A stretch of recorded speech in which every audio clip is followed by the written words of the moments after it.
అందరికీ praise lord.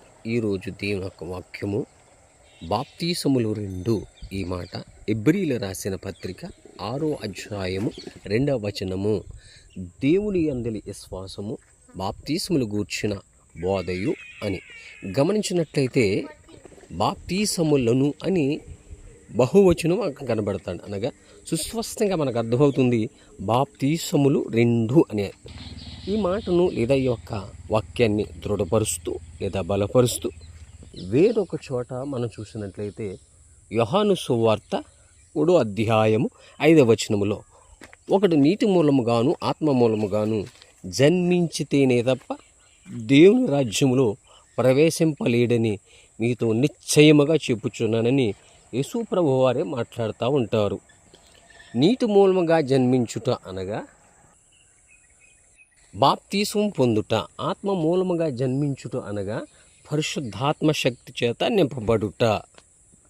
విశ్వాస అయినటువంటి వారు, అది విశ్వాస అయినా లేదా సేవకుడైనా సరే, ఖచ్చితంగా బాప్తీసము పొందిన తరువాత పరిశుద్ధాత్మ శక్తి చేత లేదా అభిషేకం చేత నింపబడవలసినదే. నేను నీటి బాప్తీసం తీసుకున్నాను, నాలోనికి పరిశుద్ధాత్మ దేవుడు నింపబడి ఉన్నాడు అని అనుట భ్రమపరచుటని ప్రేమపూర్వకంగా తెలియపరుస్తారు. ఇది మీకు ఎలాగా చెప్పగలుగుతున్నారని మీకు ఒక ప్రశ్నార్థంగా వస్తే మనం వాక్యునే మనం పరిశీలన చేసుకోవాలి. అపోస్తుల కార్యము 10వ అధ్యాయంలో పేతురు గారు కొర్నేలి ఇంటికి పిలువబడటం జరుగుతుంటుంది.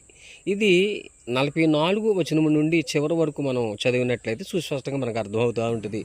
పేతురు గారు యేసు ప్రభువారి గురించి బోధిస్తూ ఉన్నప్పుడు ఆ మాటలు ఇంకనూ మాట్లాడుతుండగానే పరిశుద్ధాత్మ కుమ్మరింపు వారిపై కుమ్మరించడం జరుగుతుంది. వెంటనే అది గమనించినటువంటి పేతురు గారు, అరే మనకలాగానే వీరి మీద కూడా పరిశుద్ధాత్మ శక్తి కుమ్మరించబడినదే అని, ఇదిగో నీళ్లకు ఆటంకపరచువాడు ఎవడు అని చెబుతూ యేసు క్రీస్తు వారి నామములో మీరు బాప్తిసం పొందుడని వారిని హెచ్చరిస్తూ ఉంటాడు.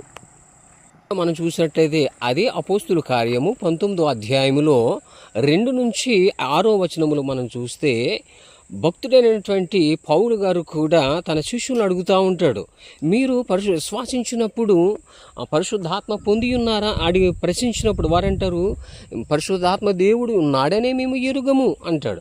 అప్పుడు పౌలు గారు కొన్ని విషయాలు మాట్లాడుతూ వారిపైన తన చేతులుంచగా పరిశుద్ధాత్మ శక్తి వారి మీదకు వచ్చినప్పుడు పరిశుద్ధాత్మ చేత నింపబడిన వారే అన్య భాషలు మాట్లాడటం, ప్రవచించటం అవన్నిటిని కూడా జరుగుతూ ఉంటాయి.